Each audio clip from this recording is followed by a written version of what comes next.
Where do you see this movement going 5 years from now? Oh, I love that question. I think about it all the time. I think the cream will have risen to the top.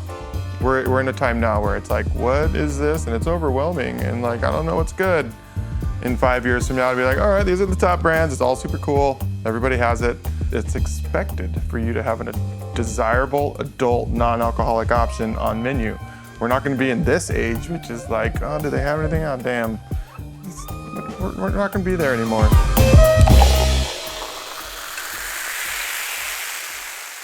Well, welcome to the Stay Curious Show. I'm your host, J.W. Wiseman. We are live at Club Curious, the home of Curious Elixirs. We're here with Joshua James, Josh, the non-alcoholic, and he is incredible, perhaps the most knowledgeable person in the non-alcoholic space in terms of this sober curious movement that we've got going on. So I want to jump right into it, Joshua. Let's go. Yeah, so you opened up Ocean Beach Café in dry January of 2021, right? That's right. And what was the response like from the local community in that weird little pocket of San Francisco? I got really lucky at that time. SF Gate, major news publication in San Fran, got wind of it somehow. I still to this day don't know how. And I had a soft opening on a Friday. I didn't tell anybody I was opening. That was the soft opening. And then Saturday was like, okay, grand opening. And that was the day for the interview. So not even knowing what that meant, how the year was going to go, how many sales I was going to get in the first month. And that interview happened, and then it came out on the Tuesday. And then my Instagram was just like, I don't know, I think it was like 100 and something followers on Tuesday and Wednesday. And I was like, the article came out, and then I read it, and it was so beautifully written. And I swear every millennial in San Francisco was like, let's go there. And then a certain percentage of them actually showed up. So that Tuesday evening, I was, there was a bunch of people in there. I was like, cool. And then Wednesday came, and I was like, oh, wait, this is happening. They showed up. And then I sold out in the first week of like the, 11 cases I had bought on my bootstrap budget. And I fortunately had another 10 cases of stuff coming like that next Friday or something. And then I sold all of that out by like the end of that weekend. It was on. Wow. So it was trial by fire pretty quickly. Yeah, it was, we're out by the beach, and that's psychologically and physically a place that's kind of far away. It's out of people's orbit. And my general manager now hates it when I say that, but I'm telling you, for everyone that shows up, I swear there's 100 more that are like, oh, I can't wait to get there. So yeah, come on down, please. Everybody needs to check It's psychologically far, the way that, it used to be here in New York City where people are like, go to Brooklyn? Yeah. Oh, I don't go to Brooklyn. This is like 10, 15 years ago. Now that psychology gap has shrunk to almost nothing because the center of culture has shifted, to Brooklyn. We've seen that happen in New York. Did you see that shift happening in California as well? Oh, absolutely. It's a new market. This hasn't happened before. It's an unprecedented shift. And it also comes with a lot of preconceptions. So, oh, it's a non-alcoholic beer. 5 years ago, literally, I was like, what? Like non-alcoholic what? Or why are you holding an O'Doul's? 5 years later now, it's like, yeah, I'm drinking a hazy IPA that's non-alcoholic. It's like, oh yeah, nice, cool. Right. Yeah, it's a shift. Yeah. And when was the first time that you noticed that the non-alcoholic industry was going to be a thing? Because it was clearly before you opened Ocean Beach Café. So when did you first realize that? What was the moment?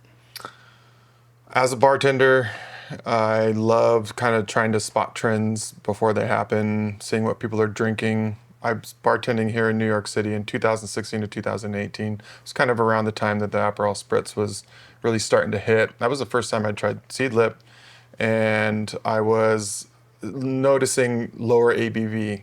So average ABV was going down, session IPAs around that time. And the trend was going towards lower and lower alcohol, and that was totally acceptable. That was the trend. And then some no alcohol stuff. And then COVID hit. No, December of 2019, I was in North Carolina, had stopped drinking for this year off of drinking, Went to the library and did research on non-alcoholic beverages to see what was out there. Curious Elixirs absolutely was the top of the list. There was Ken Euphorics, and there was Liars, Ritual, and that was what I was seeing. And that was my initial research. It wasn't It's until December 2019. just December 2019 I was doing that research, and even thinking about non-alcoholic bars in Asheville, North Carolina. That wasn't going to happen, but Why? Not enough density, not enough people? a lot of different things. I really didn't want to be there. That's what actually brought me to San Francisco. When I stopped drinking, and then a month into it, my brother was like, "You should think about going to the Friendship House in San Francisco, a Native American-based inpatient rehab center." And I was like, "It's actually pretty easy for me not to drink, which is awesome. But I really don't want to be in North Carolina. I'll apply. Let's see if I get accepted." And then I got accepted, and I was like, "Okay, sweet. I'm sure I got nothing to lose by going to this amazing." It would end up being an amazing experience that started in February. And that 2 weeks later, COVID hit, and then it was there that I was like, I remember one night I was like, I'm gonna review non-alcoholic beverages. I'm gonna get a van. I'm gonna travel. I'm gonna go to the producers. It was this huge, huge moment I'll never forget. And that was where I got hit really hard with the inspiration to do this thing. And then I was there 3.5 months.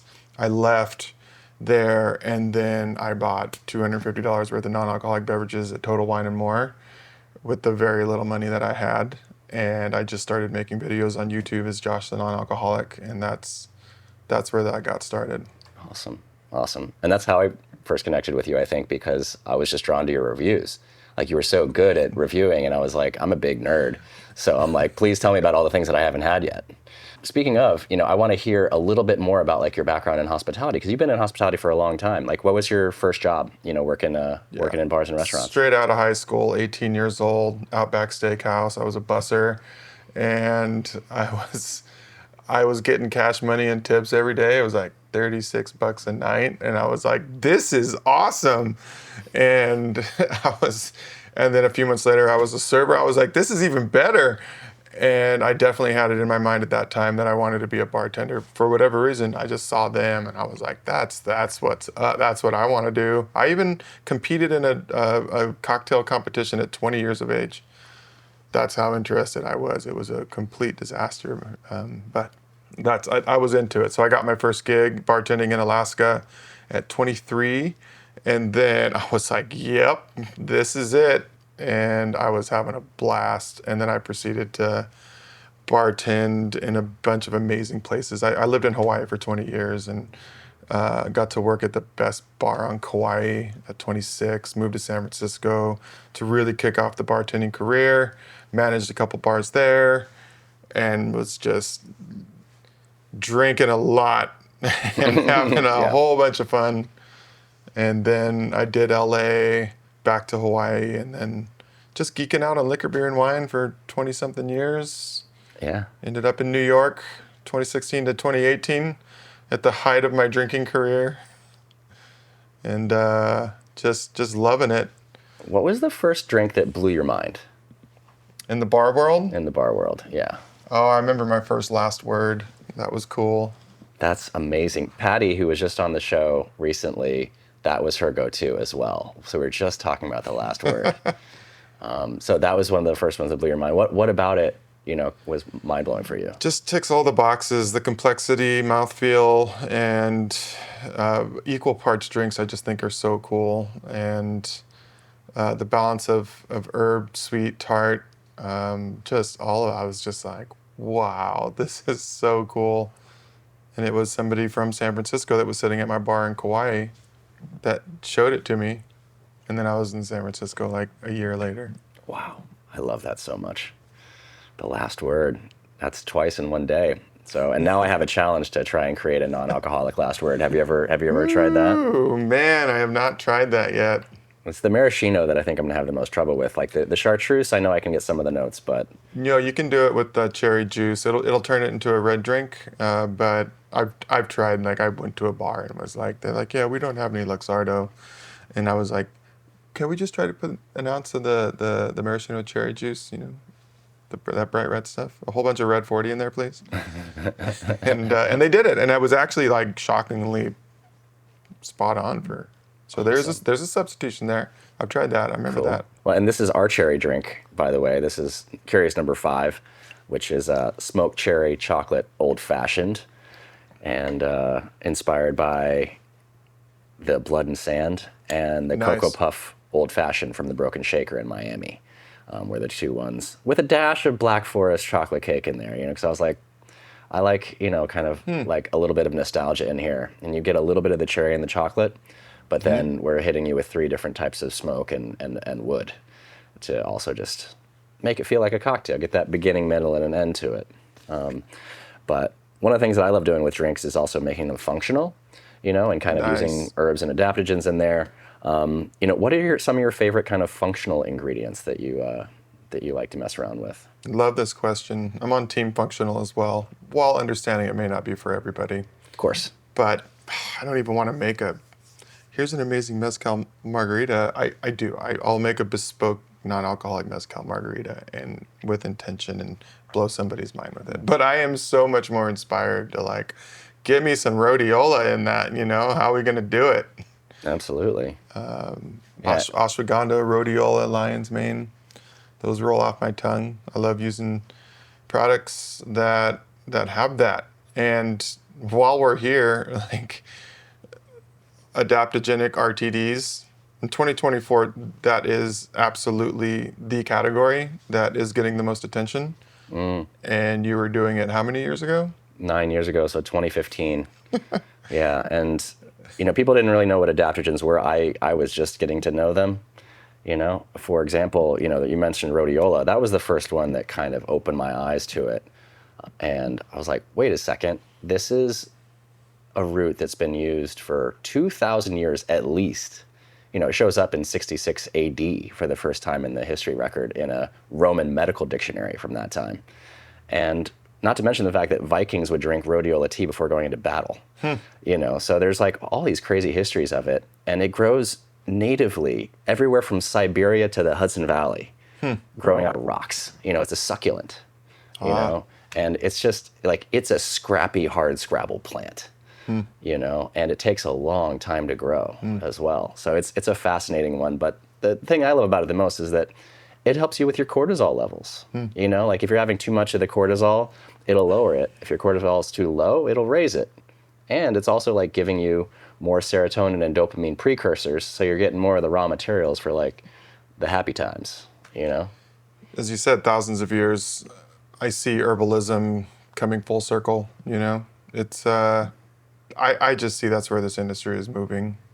Sure. Start at trying to copy the alcohol world. And failing, let's just say it, like the non-alcoholic whiskeys put a bad taste in bartenders' mouths, so did the mezcals. And now you're with something they're super passionate about, like mezcal and whiskey, and it's not hitting. And Right. I still see a place for that. And people need an entry to the industry. They automatically know what a non-alcoholic margarita is. Cool. But herbalism is coming full circle. So that's why we're having conversations about adaptogens, nootropics for the brain. Nervines is coming next. You heard it here. Nervines. Yeah, there's so many nervines too. Like rosemary is a nervine. Lots of the different plants have these like beneficial effects.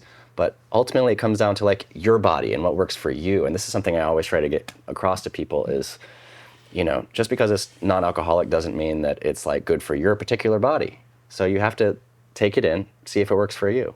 Like Shatavari in Curious number Shatavari. 5, like this really helps rejuvenate me and helps with hormonal balance.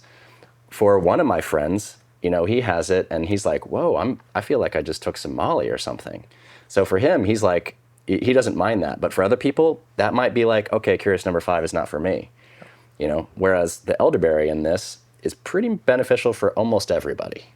But ultimately, you got to listen to your body, see what works for you, and then have more of that stuff, I've been talking, two of my vendors and people that are in the cafe all the time are herbalists. 30 years plus for each of them, 2 different brands. And they always give me these little tidbits. And one of them is, when we were talking about rhodiola, is she was like, rhodiola is the one that like finds the stress in your body and then de-stresses it a bit. And I was like, okay, cool. And now I think about that when I'm drinking the number one, Curious number one. And I like that thought. Like you said, it'll do things like that. I like the way that the herbalist put that too, because that's really what adaptogens do. Yeah. They're finding what's going on in your body, because we co-evolved with these plants.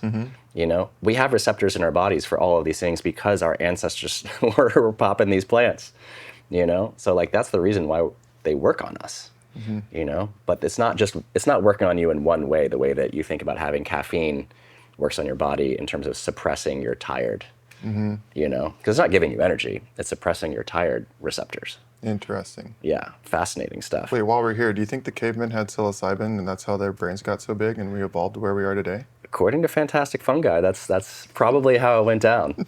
Not the drunk ape, but the the tripping ape. The tripping ape. Yeah, I mean, I think there's probably a pretty good argument for that. You know, you see God sometimes. It's like there's some filters that are taken away, and it's like, ooh.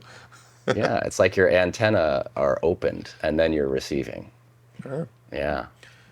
Now we can get right back into it, and the herbalist is another really neat one, and I really love this point.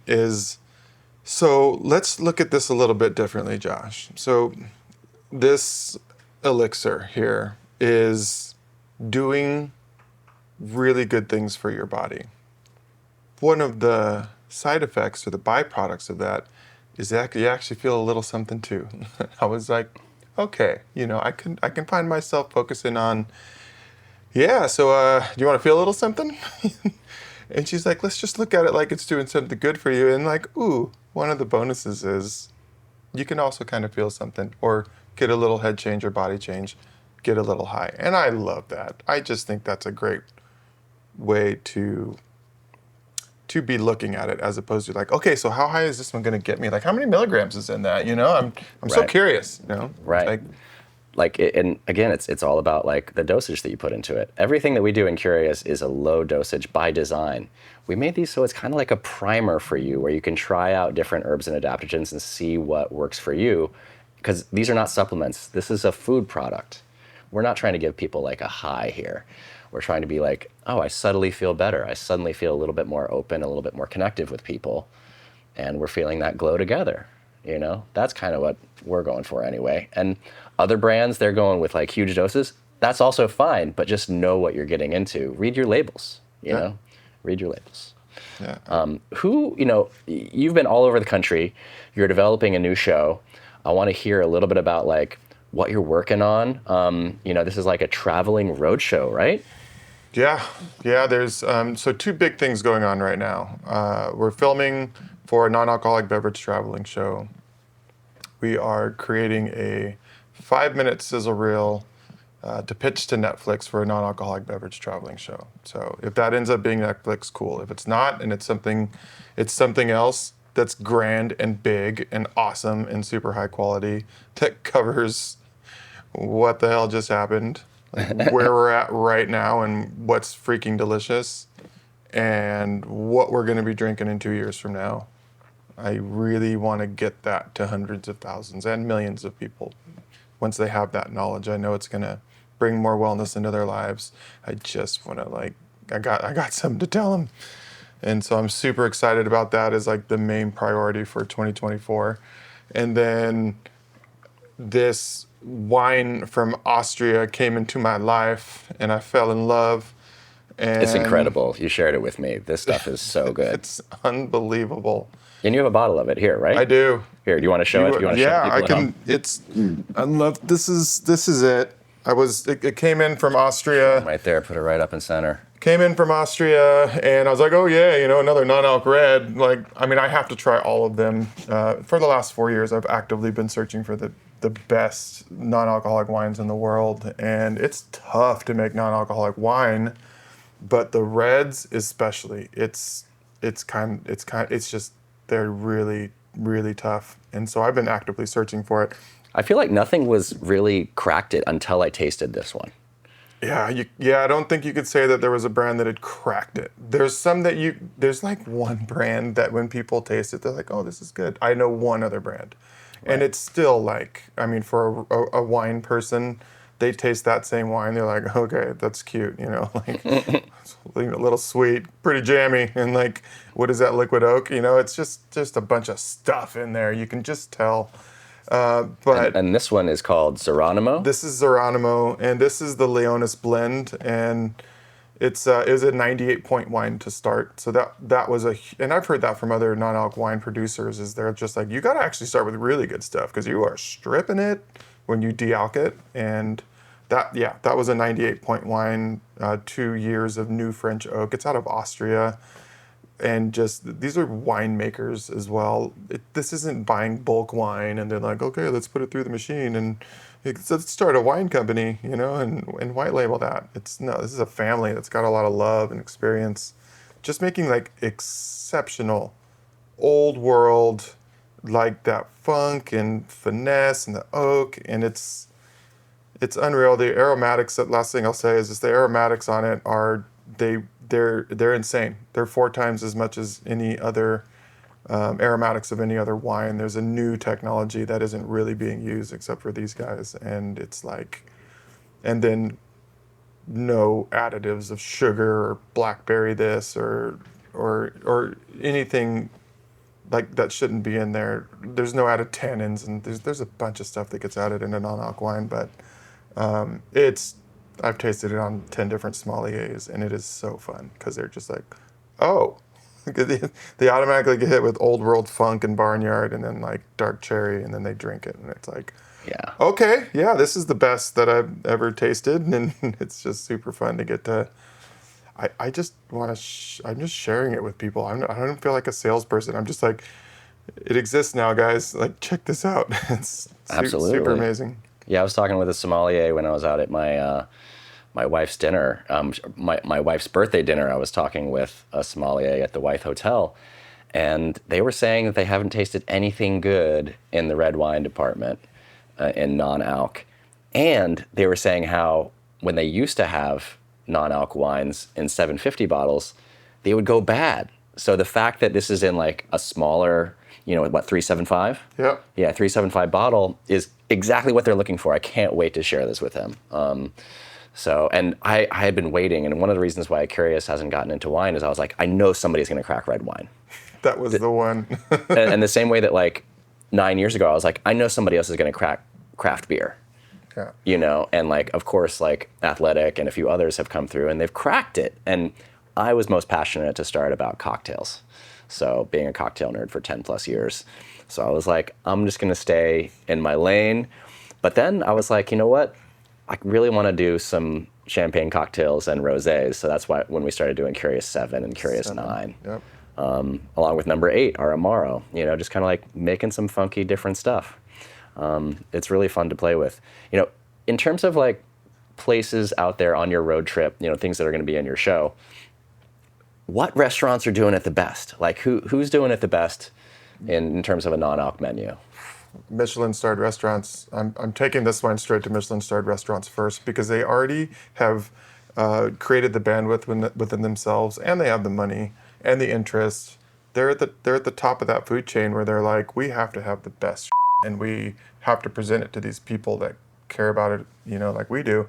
And so they're like, we have to find what's awesome, or we have to get so culinary with our non-alc drinks on menu and work with the kitchen. A lot of that stuff is happening. So Michelin-starred restaurants are like, oh yeah, look at this 8-course menu and 8 non-alcs.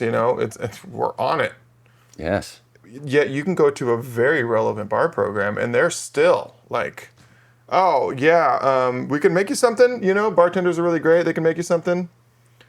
And then they're making it up on the spot, or they're kind of doing the same old right? Every dry January they get hit and they're losing money.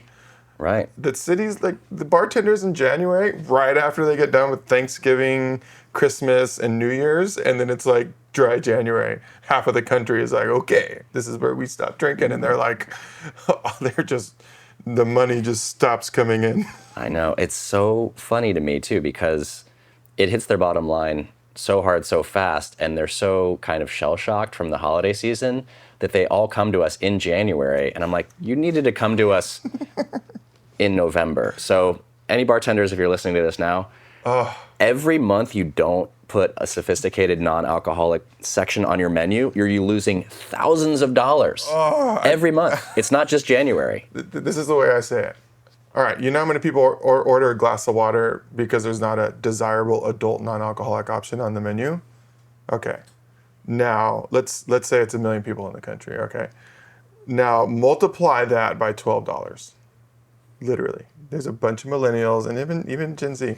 Yeah. And even Gen X. That would be like, can I get you guys something to drink? I'll just get a water, you know. And it's like, you just missed it. It's $12, $14.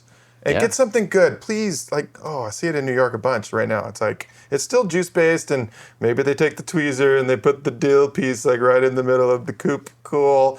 $14. And it's like, it's juice-based. Like, come on. Right. And it's fine. You're giving me a cool option. Thank you for giving me the option and having. But it's a lemonade. It's a calamansi yuzu with candied ginger. You know, I don't know. It's a half step. Thank you. Yeah. It is a half step, but it's not really their fault. It kind of is because they're not putting the extra bandwidth towards it. Right.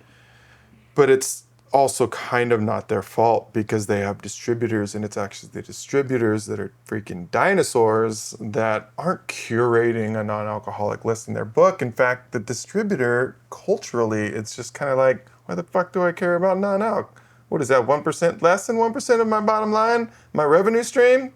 Oh yeah, I got something in there for non-alc. I forgot what it's called, whatever. You know, Tito's, right. Bacardi, you know, Modelo, you know, like, what do they care about, you know, something awesome? Right. You have to. You so have to right now. You had to last year. I kind of liken it to the rise of jogging in America. You know, people didn't realize when, you know, Nike, when it was originally called Blue Ribbon Sports, they didn't realize how massive a shift was going on right in front of them. You know, people are like, what? It used to be that, like, you saw people running on the street, you thought that someone was chasing them. That's how the culture is based. Now, over the past 60 years, it's changed so much that the sporting goods stores are like, oh, if we don't have Nike, we're out of business, you know? And that's how I try to think about it in terms of the restaurant industry. If you don't have high-quality non-alcoholic options that people know and trust, you're losing money every single time.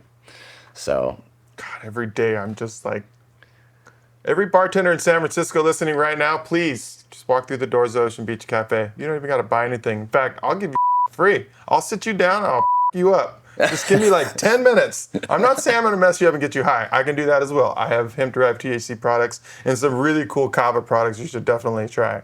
But I'm saying I just have like 10 things to show you real quick. And if every bartender in the city did that, guess what? The menus would look different in San Francisco. Or how about, last pro tip, go to airgoods.com, go to bestsellers. There's a little link at the top. Just scroll around a little bit. You'll get to see what's selling a whole bunch. And if you need something like for an adult that has adaptogens and is complex, is really easy. There's a whole business plan with this bottle. It's 2 servings, so you put one in a really cool glass and a really nice garnish, and your non-alc program is done, and there's 9 different flavors. I had this on my specials list for months. It was awesome. I just moved through a whole bunch of it. I was in the best way, and it totally worked for my bar margins. I was like, this is awesome. It's all the things. It's thoughtless, and it's cool. This is great for that. That's what we're all trying to do. We're trying to help these businesses make a little bit more money, elevate the customer experience for those of us who don't drink or are cutting back, and do it in a way that's fun. You know, because like we all got into hospitality because it's good money and we like taking care of people, you know, and we can do both, you know. It's just we got to shift that culture kind of one drink at a time. Yep. Yeah, you know. So I'm going to have a few kind of curious questions that we're going to get into here that we always like asking. And so what was your first food memory? First food memory. That takes me back to the breakfast table. I grew up on a Native American reservation on the Oregon-California border. There's a family of 7, and we got what we called commodities, which was food, like food bank styles, all generic labeling. So some of the food from that, and it's probably going to be like the matzo meal with a bunch of butter and brown sugar. Malted meal with butter and brown sugar. Yeah. Wow, you just took me to a place that I've never been. I love it. Just trying to paint a picture. Yeah, it is well painted. And okay, so on a similar note, what was your first powerful music memory? Music memory. Okay, first one comes to mind is first kiss in a theater, Celine Dion, Titanic. Amazing. Celine Dion. Oh, that wasn't the first one though. Well, that's the first thing that came to your head. Cool Change, Little River Band at the river growing up in Smith River, California, Brookings, Oregon. Amazing. So what was it? What style of music is that? Oh, that's Americana, Little River Band. I was belting out that song at the top of my lungs 2 days ago. Yes. Yeah, I got it fresh right up here. I love it. And where do you think our merry band of non-alcoholic pranksters is heading? Where do you see this movement going 5 years from now? Oh, I love that question. I think about it all the time. So I think the cream will have risen to the top. We're in a time now where it's like, what is this? And it's overwhelming. And like, I don't know what's good. In 5 years from now, I'll be like, all right, these are the top brands. It's all super cool. Everybody has it. We'll be well into, it's expected for you to have a desirable adult non-alcoholic option on menu. We're not going to be in this age, which is like, oh, do they have anything? Oh, damn. Or like, oh, man, it's so sweet. We're not going to be there anymore. I think things that do get you high and have an effect on you that are not alcohol are going to be mainstream. Mm-hmm. Alternative buzz products and alcohol alternatives that will just be the way. And I definitely see the social spaces. There will be hundreds of them open and active. We haven't even got to the stage where there's a bunch of social spaces to hang out during the evening that don't revolve around alcohol. We don't really have them. We have a few. Very few. I mean, we're sitting in one of them right now. Yeah. I know, and it's like, that is what society needs right now. And it's like, nobody's got the balls to open it. Come at me. I will help you. I will try to give you the greatest chance of success. I would love to do that. I've got a ton of ideas and can help you figure out what's good in the industry and relevant for whatever you want to do. Like, right. Please, those spaces will be in lots of places. And not just major cities. There's all kinds of passionate people in random places in Indiana and Florida, just all over, you know. But they will be everywhere. In 5 years, not even in the next year or two, we don't even know what that community space, that experiential space is going to look like. We don't know what business plan is going to be the one, but in 5 years, it'll be like, oh, okay, we see that really works, and we're opening one too, and there will be chains of things that are doing cool things, and people will find what they like. The business model will be a little bit more fleshed out, and I'm looking forward to all of it. And I love your business model at your spot because you're both a bottle shop and a bar. You know, and it's a community hub as well. Like, people are coming in, you know, in the morning, noon, and night, you know, for different reasons. Before that, it's a cafe. That actually was the business model. I didn't call it niche, non-alcoholic bar. Come out to the Ocean Beach and try all the new cool stuff owned by a bartender. No, I would have a quarter of the revenue right now. I called it oceanbeachcafe.com. That was available. And I was like, that's it. Because I wanted to get everybody in naturally for coffee and sandwiches and delicious local pastries. That was the move. And guess what I have all day long in a tourist destination? Can I get a latte?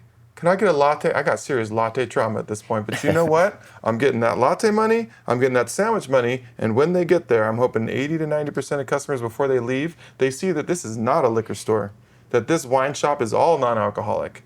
And they see that and it changes their brain and they're like, oh, really? Cool. Done. I've done my duty. Now they're like, I've seen what it looks like. I just went into a cafe and I left knowing that there's 100 options out there. Cool. Have a nice day, guys. That's awesome. Yeah. And, you know, you've taken that as a model, and I think that a lot of business owners across the country, with these non-alcoholic bottle shops, they're seeing that it's hard out there to just be a bottle shop. You kind of need to have more than one revenue stream in order to survive Can we and talk thrive. about that real quick? Let's talk about that. Please. Everybody's coming out like, I'm going to start a bottle shop. Awesome. I think that is great. Please give us a choice and get the awareness in your community. There's so many positives with that, but let's just talk about the numbers real quick. You're going to buy a bottle for $20. You're going to try and sell it for 28 or $30, whatever, loose numbers. How about we find a way to create a bit of a hospitality experience in a community gathering space or in the same space? People are buying these $40 bottles and be like, okay, I'm going to go home and make a drink. Nobody's a bartender. Very few are, Everybody is wondering what to do with this $40 bottle. And they're figuring it out, and we're guiding them. But, how about let's take that $40 bottle and turn it into $240 here. Right. When you're looking for a space, there's retail margins, and then there's bar margins. Sure, if you go into bar margin territory, you need to hire another person, 2 people. So it pretty much all evens out. But what you are doing is you're giving a place for people to hang out, build community, and connect. I would love to see more of that. And most people are not coming from the food and beverage industry. They're like bank tellers that are like, I want to give people a choice, and I'm going to open the spot. And I highly encourage you to do that. But maybe partner up with somebody that does have hospitality experience so you can offer this beautiful thing that I get to see every day that is like showing people this stuff exists and what it feels like in that room when they have this really cool drink in their hand and they're connecting with the people next to them and meeting new people. It's amazing. Yeah. Please, there's ways to do it where you don't have to have a full-on bar setup and restaurant setup and food. That is really daunting.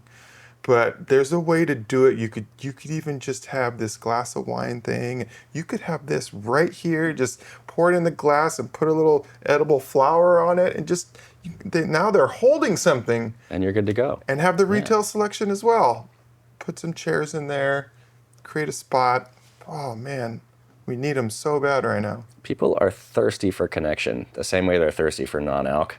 They're thirsty for connection, and there need to be more spots like this. They really do, because Starbucks is doing away with their seating.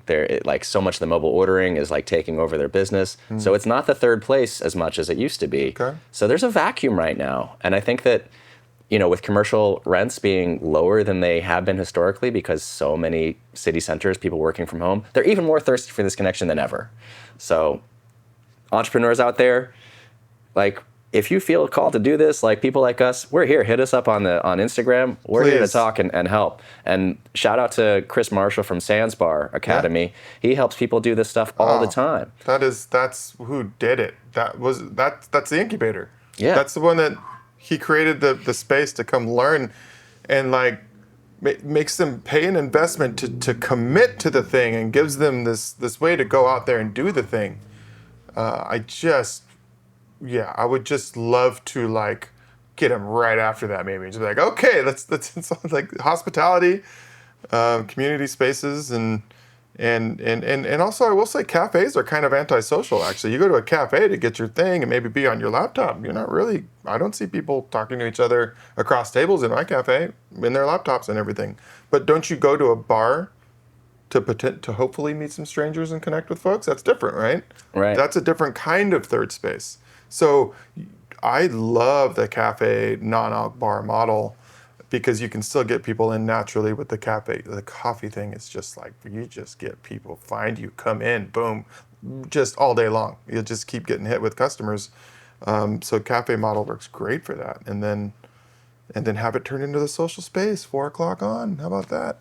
I think it's beautiful. And I think people are going to make some good money and some good connection doing it. But we just need people to step up. So if you're out there, get after it. The time is perfect. It's perfect. And Joshua, thank you so much for being on the show today. I want to see, is there anything else that you wanted to cover today around, this non-alcoholic movement that we're both part of? I think it has to do with, it wasn't long ago where not drinking was oh, you got a problem? But now we're in a time where if somebody was to be like, oh, how come you're not drinking? It's like the stupidest thing I've ever heard. It's like statistically, there's somebody in that group of 8 people that are out that are like, oh, I'm not drinking either. Awesome, and I'm so glad they have an option at this bar, So that's a totally different, that's a societal shift and a culture shift. Right. And that the stigma is being taken out of it. The stigma is being taken out. It's happening pretty quickly too, because I was not saying the same thing in 2021 when I opened, or really in 2022. But 23, I was like, it's arrived. And then 2024, I'm like, this is awesome. It's just such a conversation. It's a household subject. And so what I gotta say about that is this thing is much bigger than people really know. It just hasn't happened before. And if you're thinking about how much more you could add to your life if, let's say, alcohol was taken out of your life, and you're curious about that, go for it. It's a superpower. The number one fear always used to be like, is it going to be more boring? Is it going to be more boring if I'm drinking less in my life, or I'm not drinking at all for 3 months?